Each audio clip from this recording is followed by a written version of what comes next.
ఇప్పుడు మనం నెక్స్ట్ మెథడ్లో ప్రోగ్రామ్ ద్వారా ఒక మెథడ్ ఎలా క్రియేట్ చేయాలో స్టెప్ బై స్టెప్ వద్దాం.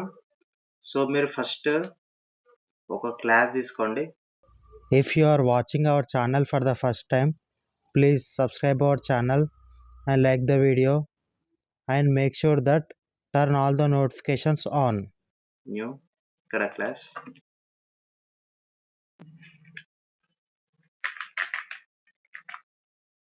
మెథడ్ 2 అనే క్లాస్ అని తీసుకుంటున్నాను నేను.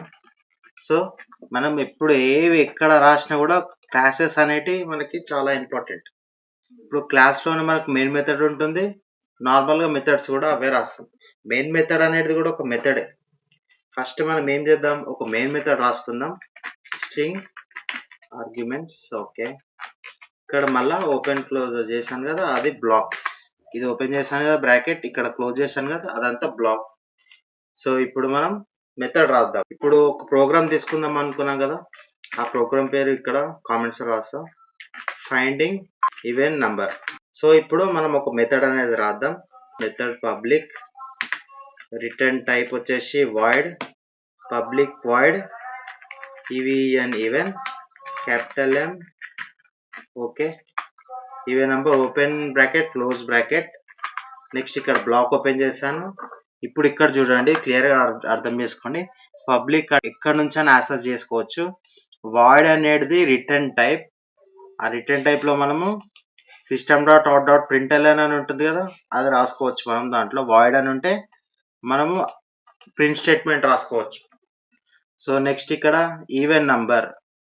మనం మెథడ్కి ఇష్టమైన నేమ్స్ అనేటివి అట్లా పెట్టుకోవద్దు. అట్లా పెట్టుకోవచ్చు, కాకపోతే చూడడానికి అంత మంచిగా ఉండదు. సో ఈవెన్ నంబర్ ప్రోగ్రామ్ చేస్తున్నాం కాబట్టి ఈవెన్ నంబర్ అని మెథడ్ నేమ్ ఇచ్చుకోండి. సో ఇక్కడ కోడ్ రాయాలి. ఎక్కడ ఈ మెథడ్లో కోడ్ రాయాలి.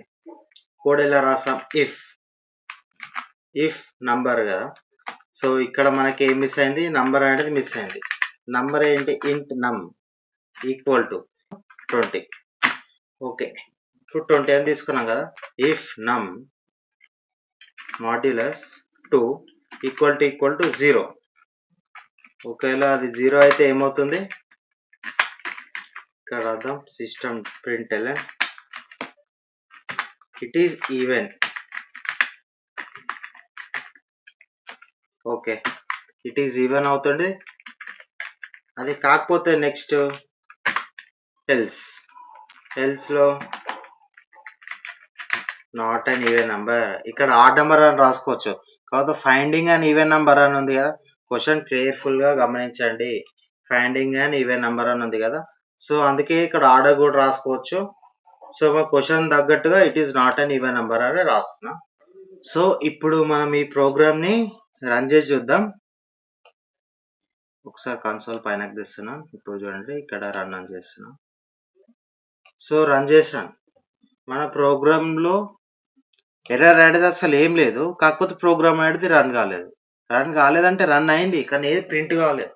ఎందుకు ప్రింట్ కాలేదు, నేను ఇంతకుముందు చెప్పాను కదా, మనం ఏదైనా కాల్ చేస్తే మెయిన్ మెథడ్లో కాల్ చేయాలి. ఇక్కడ పబ్లిక్ వాయిడ్ అని ఉంది కదా, మనం వాయిడ్ ఉంటే ఏం చేయాలి, ఒక ఇన్స్టాన్స్ అనేది క్రియేట్ చేసుకోవాలి. సో అవన్నీ తర్వాత తీసుకుందాం.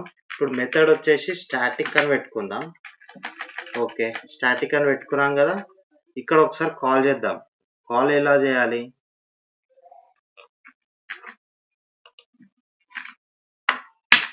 ఇంతే, కాల్ అయిపోయింది. ఒకసారి రన్ చేద్దాం. It is even. ఇప్పుడు 20 అనేది ఈవెన్. ఇప్పుడు మనం 20 కాకుండా 19 అని ఇద్దాం. 19 అని ఇస్తే ఏమొస్తుంది, it is not an even. ఇప్పుడు ఇక్కడ వరకు మీకు అర్థమైంది. నెక్స్ట్ ఇక్కడ నేను స్టాటిక్ ఎందుకు పెట్టాను ఒకసారి చూద్దాం.